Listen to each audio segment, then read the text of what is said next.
ആംരാജ് ശ്രീ വെങ്കിട്ടരമണൻ കഴിഞ്ഞ സ്പീഡെല്ലാം ധാരാളം പ്രാവശ്യം എഴുതി ഔട്ട്ലൈൻ വായിച്ച് ഇംഗ്ലീഷിലേക്ക് ട്രാൻസ്ലേറ്റ് ചെയ്തിട്ടുണ്ടാവും എന്ന് വിചാരിക്കുന്നു. അടുത്ത ഔട്ട്ലൈൻ വായിക്കുകയാണ്, dictation. Okay, ready. Ladies and gentlemen, I am thankful to the President and Secretaries of the Engineers Association for giving me an opportunity to take part in the Engineers Day celebrations, which also happens to be the birth anniversary of Dr. Visvesvaraya. As you all know, his name has become a byword not only in Karnataka but throughout India and even abroad as a great engineer and able statesman. His life illustrates the belief which I have always held that an engineer to become great and successful should not only have high technical qualification but also have the ability to be a good administrator. One may be an average engineer and a good administrator, or a good engineer and poor administrator. But to find a combination of both in an outstanding degree is rare, and Dr. Visvesvaraya was one of the very few who come under that category.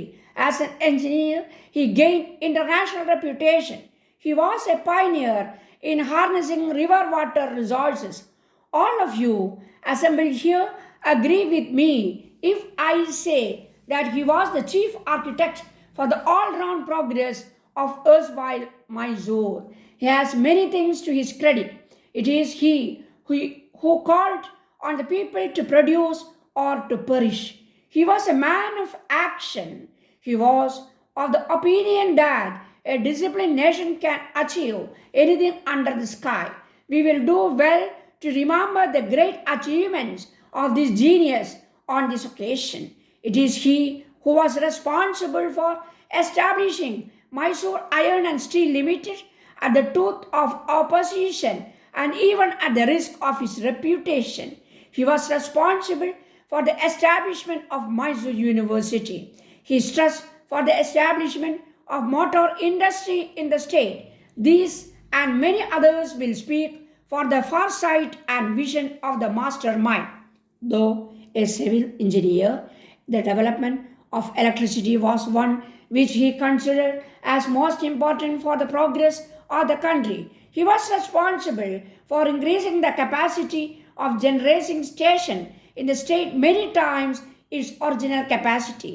It would be of interest to know that the possibility of power generation at Sharavati had not escaped his attention, and several references have been made by him on the subject. Sharavati project is therefore not a new idea.